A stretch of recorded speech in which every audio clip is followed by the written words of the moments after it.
श्री राधे राधे। आप सब कैसे हैं? आई होप आप सब सारे ठीक ही होंगे। तो आज मैं आपके लिए एक कथा लेके आई हूँ, जैसे कि श्रीमद् जो भगवत कथा है उसके अनुसार कहा जाता है कि कृष्ण जी गोपियों के कपड़े क्यों छुपा देते थे। तो आज मैं ये आप बताऊंगी कि श्री कृष्ण जी थे वो क्यों गोपियों के वस्त्र छुपा देते थे। आज मैं आपको बताती हूँ कि जो श्रीमद् भगवत कथा है उसके अनुसार बताया गया है कि जब गोपियाँ मतलब नदी में नहाती थीं तब श्री कृष्ण जी, नटखट श्री कृष्ण जी उनके वस्त्र उठाकर पेड़ में टांग देते थे।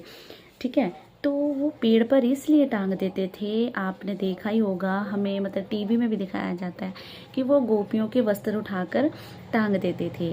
तो वो इसलिए टांग देते थे कि वो संसार को एक सीख देना चाहते थे कि जैसे गोपियों थी निर्वस्त्र होकर नहाती थी नदी में, तो वो क्या होता था कि गोपियाँ जब कहने लगी उनको कि भी हमारे वस्त्र हमें वापस कर दो, तो श्री कृष्ण जी ने कहा कि आप आकर बाहर आकर अपने वस्त्र ले लीजिए। लेकिन जो थी अपनी गोपियाँ थी वो कहती हम तो निर्वस्त्र हैं, हम कैसे आके अपने वस्त्र ले लें बाहर आकर। तो फिर श्री कृष्ण जी ने कहा कि जैसे आपको निर्वस्त्र होकर बाहर आने में शर्म आ रही है, ठीक है, उसी प्रकार आप सोचिए कि कितने जल के अंदर कितने जीव जंतु हैं, सूर्य वायुदेव हैं, जीव हैं पानी के अंदर, वो सारे आपको निर्वस्त्र होकर देख रहे हैं। ठीक है, तो वो चीज़ वही बताना चाहते हैं कि आप निर्वस्त्र होकर नहा रहे हैं लेकिन समाज को नहीं दिख रहा, लेकिन जिस नदी के आप अंदर नहा रहे हो उसमें तो कितने जल जीव हैं, ठीक है, वो भी तो देख ही रहे हैं। तो ये सोचकर मतलब जो गोपियों को काफ़ी शर्म मतलब महसूस हुई, तब उन्होंने सोचा कि जो कृष्ण जी कह रहे हैं वो सही ही कह रहे हैं।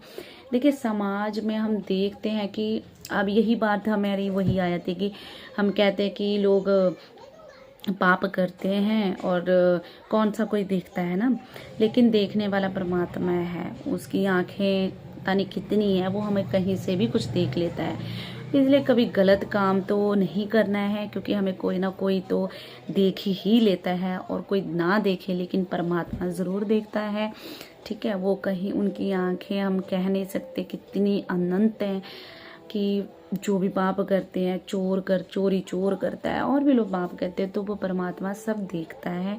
इसलिए तभी कहते हैं अच्छे कर्म करिए और अच्छा फल पाइए। धन्यवाद।